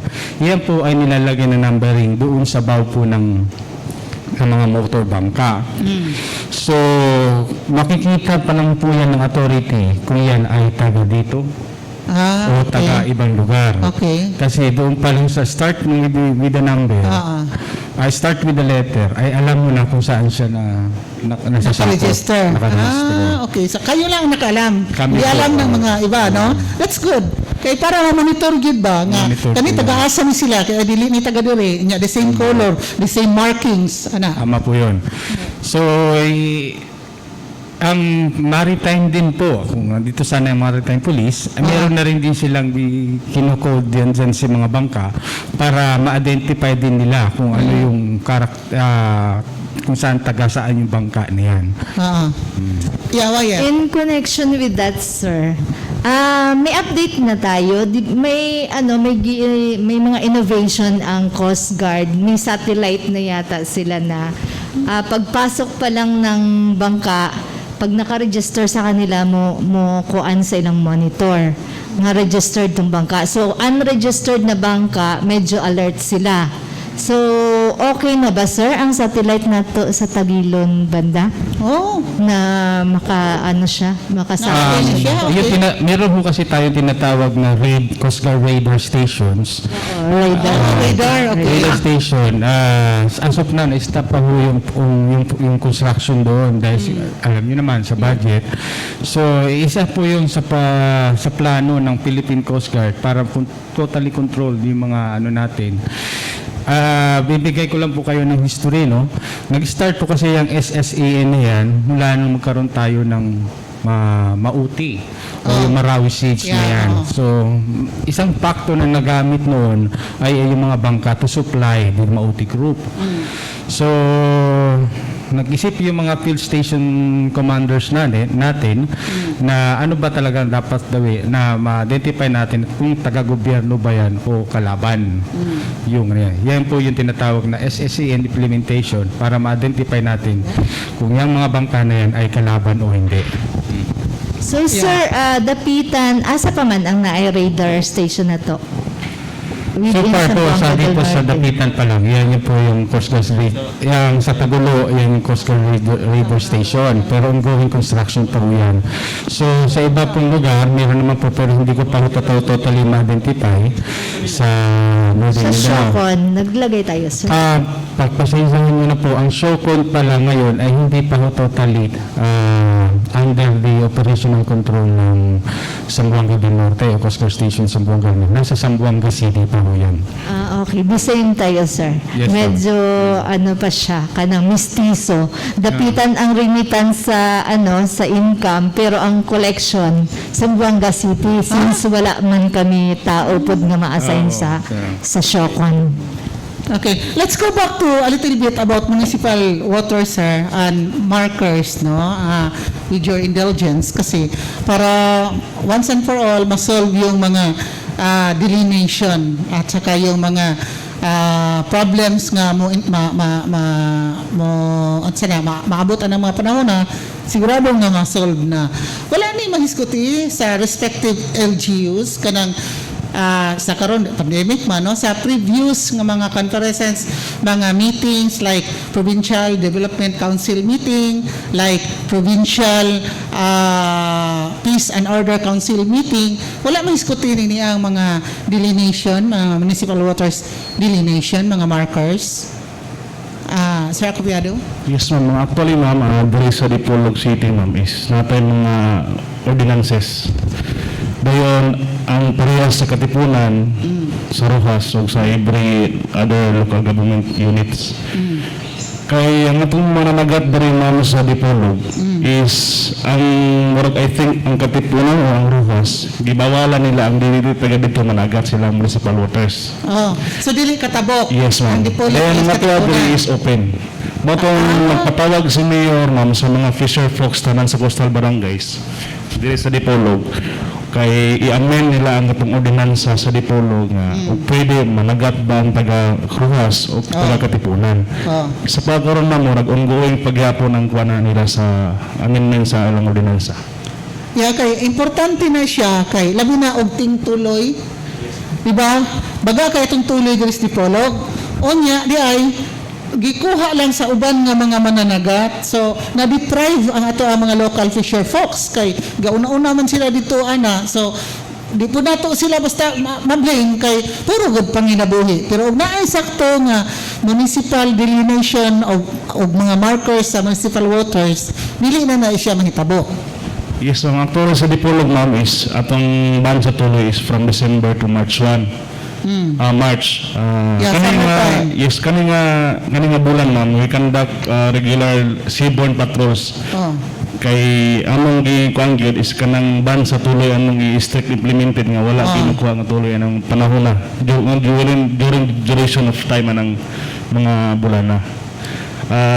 Daghan nga dakban pero amo ra silang itong over sa BFAR kay mao may ordinansa sa Dipolog City sa City Agriculturist. Manamo silang itong over dito ang mga dakban mo nagkuha tuloy. Pero not use pa man nga ang tuloy nga dinaghan ug tuloy nga madakpan na mo gamay ra kay napoy lang pang konsumo ra man pod sa ilang pamilya.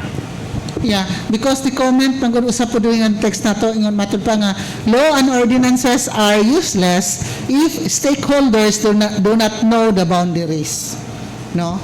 So, una nga kinahanglan yun na siguro one of these days in the future, medyo lurang-lurang yung atong pandemic, siguro magsikutan na between the Coast Guard and the LGU and the BFAR and all those other agencies concerned.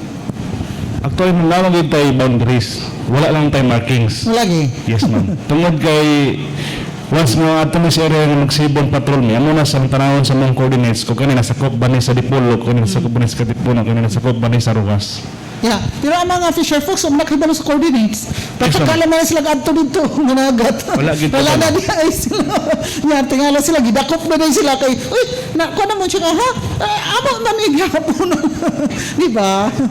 So dapat lagi markers, no? Siguro ang LGU gid pud ana mo ikuan. Which brings me si Edgar, would like to acknowledge Edgar Saronda, no? Thank you, Rita, and good morning. Happy Sunday. Lagi, naulahi. Which brings me to the question nga, ang LGU ba concerned, kuan ba, cooperative, dayon, kuan ba, kanang helpful ba sa inyo sa Coast Guard, kanang inyong mga concerns nga ipa-request, nga ipadangat nila, how kuan sila, kanang how is their assistance towards the Coast Guard for Dipolog? Dito sa Dipolog na active kayo ang LGU mamutabang sa Coast Guard in case sa mga ng aktibidades sa coastal barangays din sa Dipolog City. Okay, for Dapitan.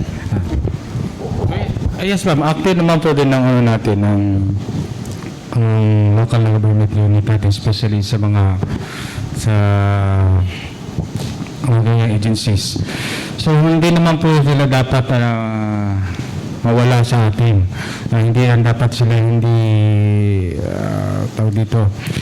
Gusto ko lang pong i-klaro yung kasi meron din po dito sa Dapitan na pwede rin makatabi yung galing sa Uriqueta o Samis. Oh? Mga bangka. Pero, they are subject to registration. Ibig sabihin, kung they are allowed to register to local government units, especially Dapitan, ina-allow nila at least as identify nila.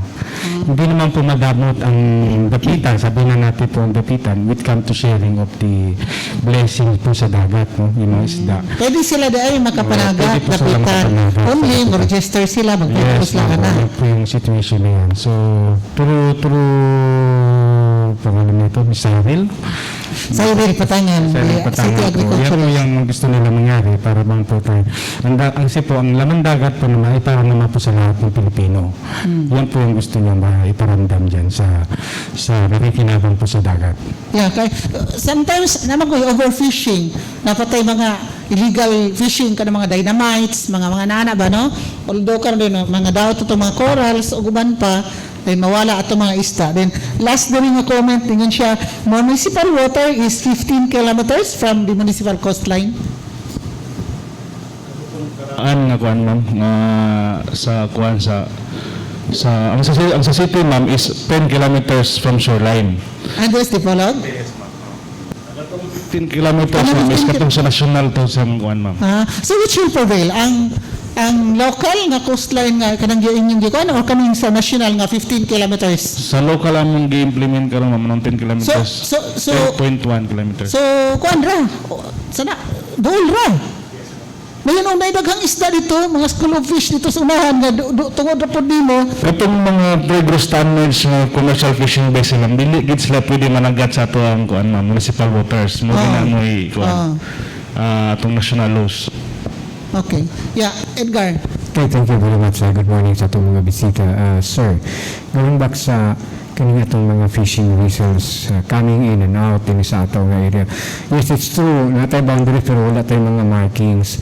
Do we have categories sa atong mga fishing vessels in which we require the certain categories to have these gadgets to determine the boundaries, to be determined. Bisan mingon ka o 2 or 3 kilometers from the shoreline, gusto din na ma-identify kung bana lang mga kuwan. Do we have those categories and meron ba tayong requirement doon sa mga categories? Gadgets wise, ganoon para ma-determine nila. Sa mga commercial fishing vessel nga dagko sir nana sila GPS.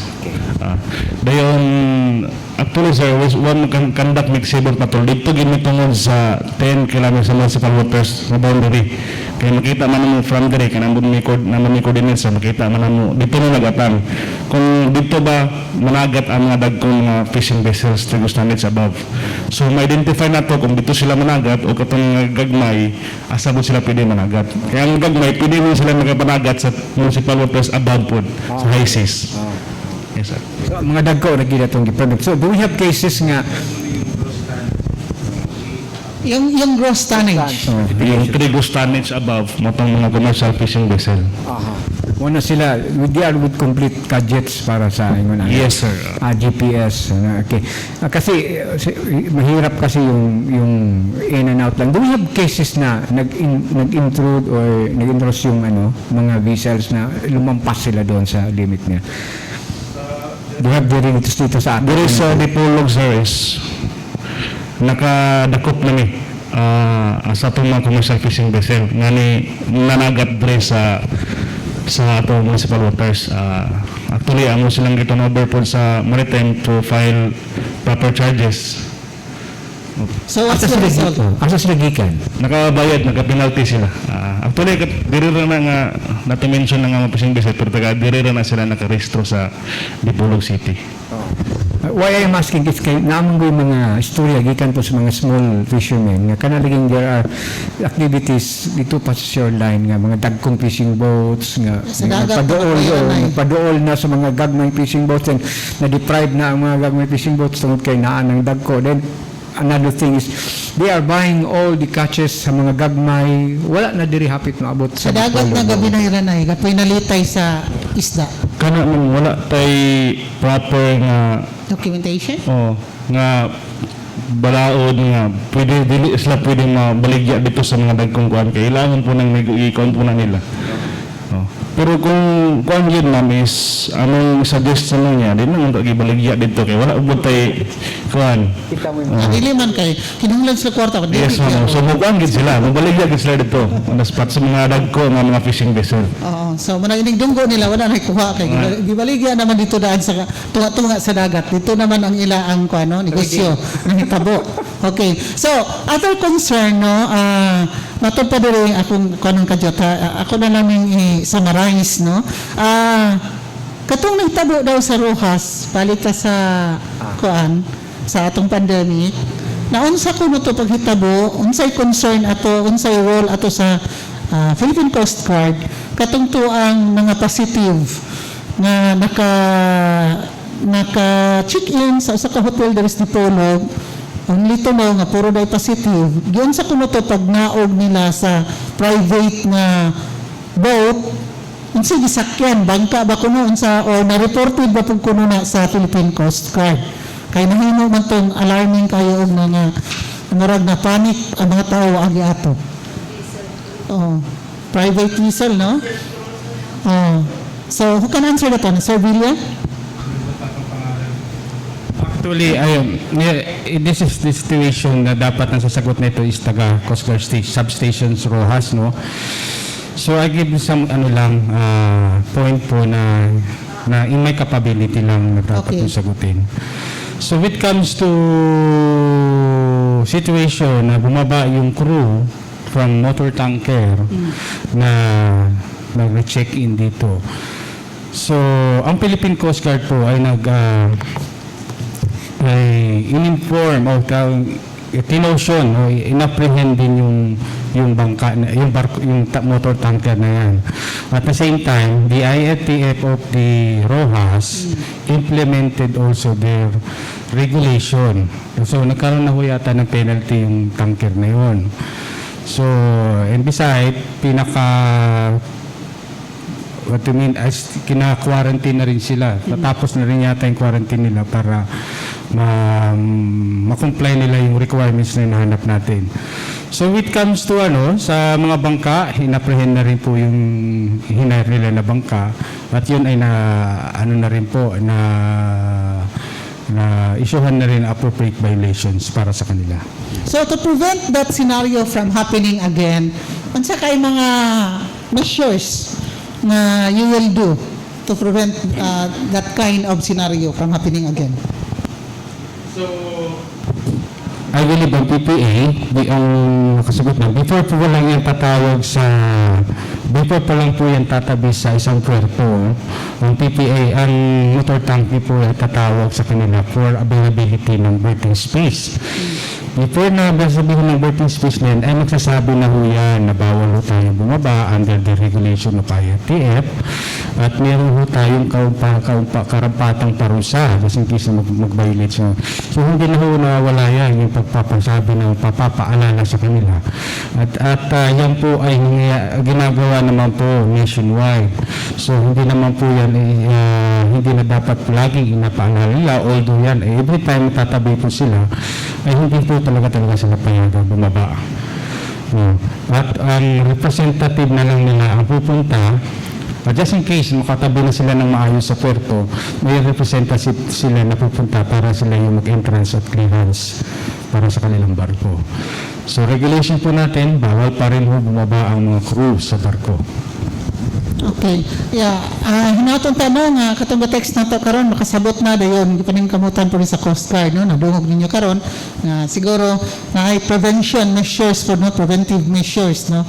Na himuon po ang Coast Guard para dili ning mahitabo kay makahadlok ya po daliman baka nga nanuroy na dayo ito pa nang pagsuri-suri itong gadalas virus nga dili taga diri nya muna natong bantay sa atong mga boundary, mga borders, no? Ilabi na diha sa pagpasakay sa mga barko din kalit lang dayo na dayo ni dunggo din na nasakasakay din nagsumi-suroy na diay na muna na so makuan gyud ta, no? Isay ma-planning na lang taguna-una. Okay. Yes, Edgar. Sir, do you have cases or reported cases or reports of kaning human transport or illegal nga transporting of people sa atong mga borderlines? Human trafficking? Human trafficking. Kay diri sa land, dali raman sila ma-detect. Pero sa sea, maglisod man, kay lagyo man kayo. Do you have cases like so, reported cases? Sa to sir, katong nabawi itong sa to nga gidala para Manila, sa to nakadungog ko ato nga para domestic helper sa to. Nilayas sa ba to? I don't know. Actually siguro napakatagal na ho yung cases na yan. May mga illegal recruiter pa ho tayo na dati nung may bumabiyahe pa dito mga pampasahirong barko, especially yung dati Sulpicio, ngayon yung Tugo, ngayon yung bago. Pero yan po ay nakukorek naman na. So bago nga naman sila talaga natin pasakayin, especially kung may mga grupo na ganyan, the Philippine Coast Guard will check their documents, the exact documents, as plus the consent of the passenger. Para naman po sabihin natin tumakas sa magulang ba o hindi. At least na nagagawa naman po yun. Pero sa ngayon po, mula nung nawala yung biyahe ng Sulpicio, ay wala naman po tayong history na uli ng human smuggling. How about illegal transport this pandemic time, sir? Kasi nahihirapan sila dito by land to travel. Gusto nilang pumasok. So, baka naisipan nila doon sila dumaan sa dagat. Wala ba tayong mga cases or reported cases na gano'n? Ano mo sakay Oh, bangka? sakay bangka, dili sakay man pwede. pangboat, yun lang mga ganon-ganon. Diri sa Dipolog, sir, active atong mga fisher folks sa coastal barangays nga mo update dayon sa mga in case of nga sila makita nga illegal transport of mga tao.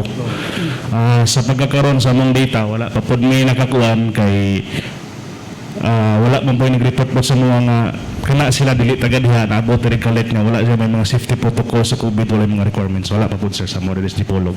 Kanang crew nga nasakay sa barko, nakamonitor mo na nga, maura gini siya nga crew na registered, enlisted nga employee gyud ana nga barko. Kay basi nang nagpasakay nga apil kuno sa crew, pagbalik wala na, kulang na sila. Yes ma'am, before nato palargaan Ano, tabo, ano?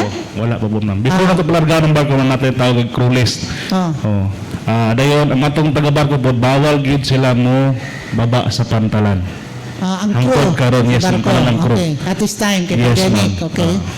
And then, kanang sa manifesto, nakakuan ba ta? Kanang strictly gyud nga kuan na to, gimonitor na to, Yes, ang ma'am. list of passengers, na? Kay, Yes, ma'am. Ini ka-discretion sa barko, ayan mo ba nga daghan na ito nasakay? Yes, ma'am, actually naman tay manifesto sa pantalan na po tayo manifesto sa barko. Sa atong mga passenger manifest. Oo. Kay di ba, Sir Villa, katong nahitabo nga nasunog tong barko, diha dapit somewhere sa dapitan na nahitabo nga daghan day ang sakay ato. Nya gamay ra ang sa manifesto. Ayan ho ba yung case ng Lake Perry? Yeah. Tama ho ba?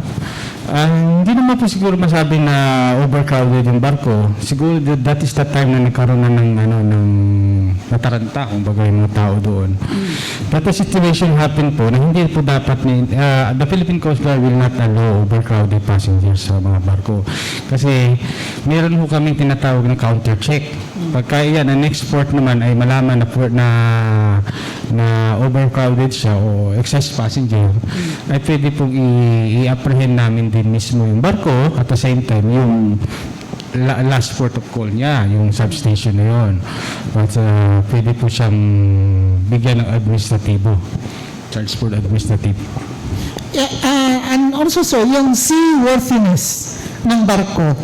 Kay kita diri sa Pilipinas, mura ba taog kada bang katong mga third class, mga unsa na nga mga barko, ilang mga kuan sa abroad, may kasagaran diri may biyahe sa ato, ana ba. Pero imo ikumparar sa other countries, wapo kayo, bago kayo lang mga barko, ana din diri sa ato, archipelago pa jud ta, daghang kayong dagat nga agian, kayo isla. Unya ato day mga barko galawig ay og i-compare na nimo ang status niya sa ubang countries, mingon nga junkyard naman na siya dapat, pero diri sa ato perti pa galawig pa. So katawa lagi ta sir no. So unsa may inyong kwan sa seaworthiness ana gikan pa sa Manila pag abot sa barko? Yes, ma'am. Before the vessel will give a clearance, meron ho tayong chine-check yan, yung tinatawag natin kung passengers ba yan, is passenger ship safety certificate. So, chine-check po yan ng Coast Guard kung yan po ay updated at duly signed by the Marina representative. So, when it comes to seaworthy po, ang Marina po ang in charge yan. We are also implementing kung tama lang po yung ginagawa ng Marina. But not necessarily we are the one to give the seaworthy ng Marina. ng barko po. Kay wala tay Marina diri. Wala naman po tayo Marina dito sa loob. Naa si Marieta, wala si Marina. Okay, joke. Okay, so kanang silver palihog ko biya i-announce na ng karton diya nga naabot diri bi kay ulahin naman gud na siya no, wala na to maapil sa atong ads no, pero ipakita lang nato isa lang ka karton silver palihog ni para ma-display na to diyan ikuan palihog bi kada makita sa imo ang kamera. Ma-display na to kanini ang product no, kay para maka-order pod mo no, ato pod ring taga Philippine Coast Guard no, maka-order mo anini ang ato ang daraon no triban. Palihog kog feature Bert Nutriban, di ara, Kalabasa flour. freshly baked, ha? Freshly baked, dyan niya siya, no? Gikan ni Mr. and Mrs. Amor Frias, no? Akong basahon ang ilang asam naman to. Mao ni siya.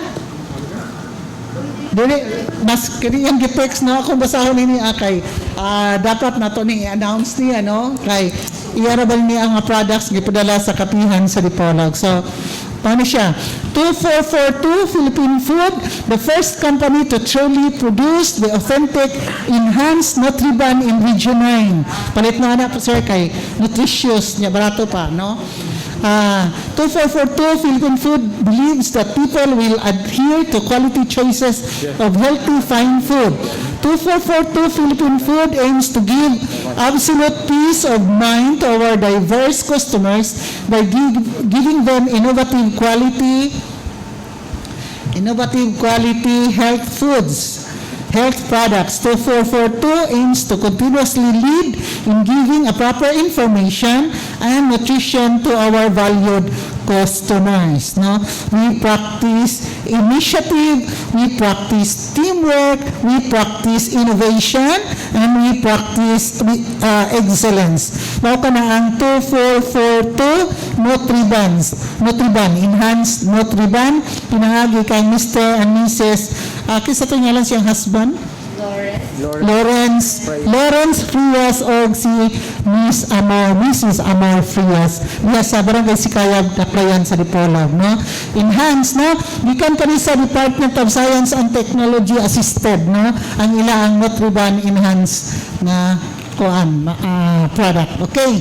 So, daghan kayong salamat, no? Ato ni siyang ex-deal sa Kapihan sa Dipolog matag Domingo nga tanan. Wala na tayo panahon ngayon na parting words and statements gikan sa mga bisita sa Philippine Coast Guard. Ay, 10 minutes na. Ay, sorry. 10 minutes.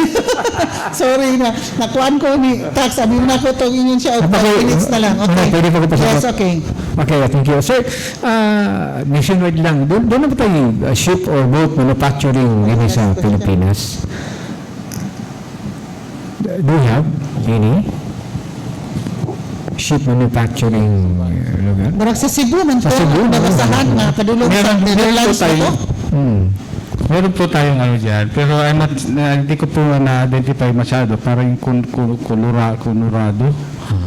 Colorado na shipyard na pwede po tayong pagawa ng mga barko. At sa same time po, may dyan sa Zambales. But not totally know the name of the shipping company or the shipyard.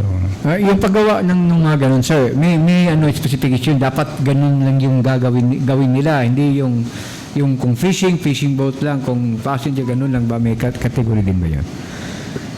Ganun ba din dyan? Compare naman po yan siguro sa pero wala naman siguro kung sinasabi kung anong dapat ng shipping. Unless lang po may tinatawag tayong difference pag kami ng pang-militaring barko. Meron po tayong specific na yan kasi katulad ng mga nuclear ship, mga ganyan.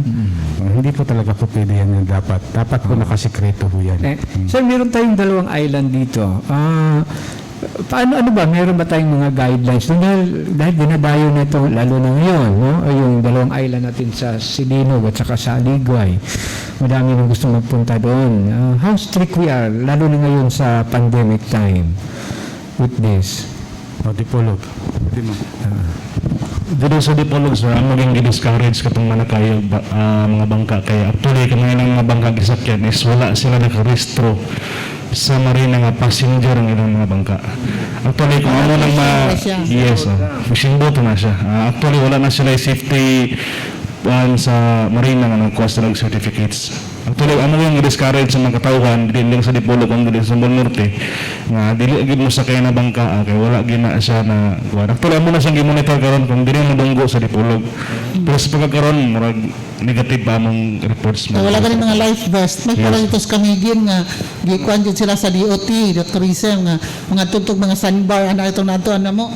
Naman yung life vest, yung pang-issue, muban pa. So who will assist this concern? Kaning mga endeavors nga mo invest, paninitan doon na, Kasi may assist ano nila, how they will work their papers para magmurag legal ang ilahang kuan, and they will know the specification of their craft. Actually, pwede sila madto sa marina. Ang marina mo imuhatag nila og certificates na pwede sila makakuha ng mga pasahero. Actually, Ay, mong kuha na sila. Tagaan na sila og mga checklist kung sa ilang kinahanglanon para mo kuha sila sa standard sa atong mga fishing, mga passenger na motorbangka. Okay, here's a question. Gikan ni Julius Salabria.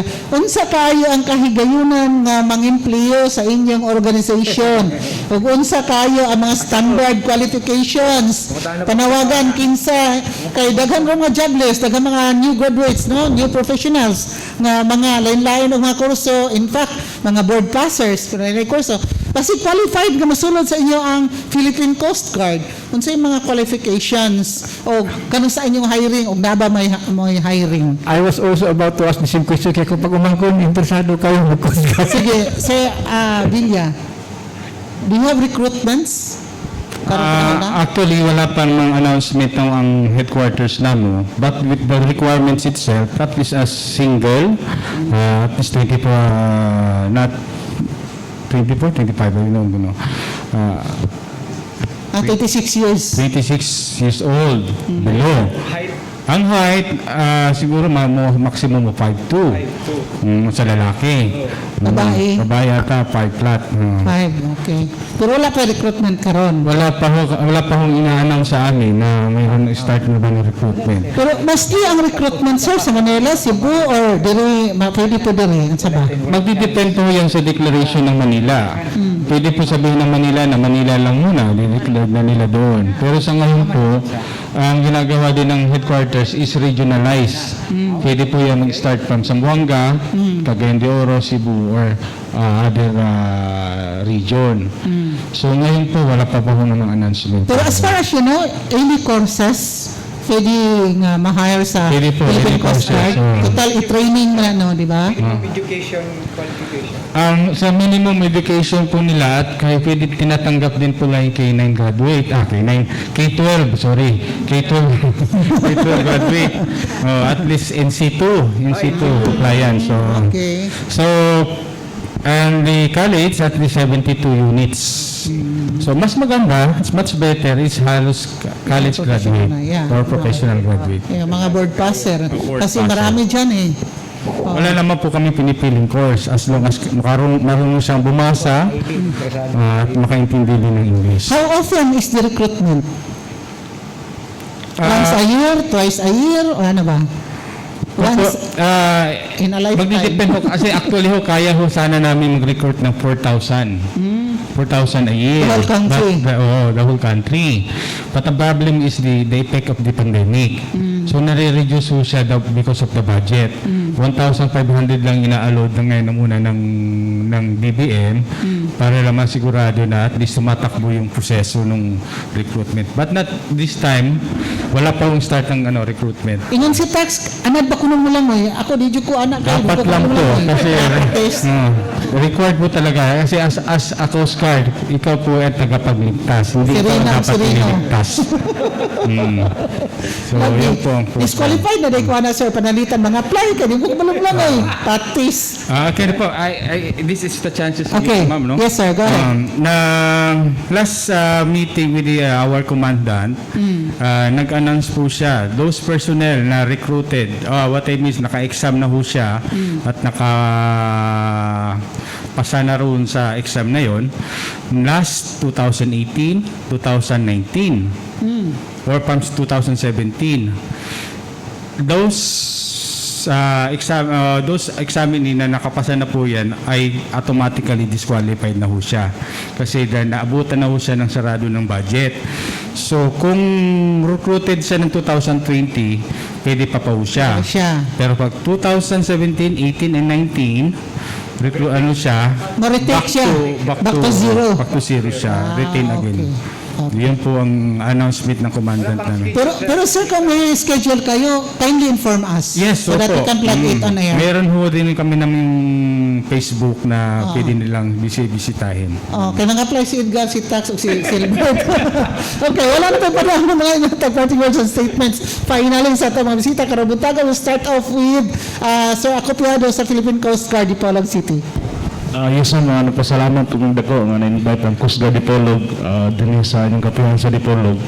O mo to magkuanan da sa atong strict lang doon nag-implement sa among health protocols sa padungag Cebu padung din sa Dipolog ug mayong bundag.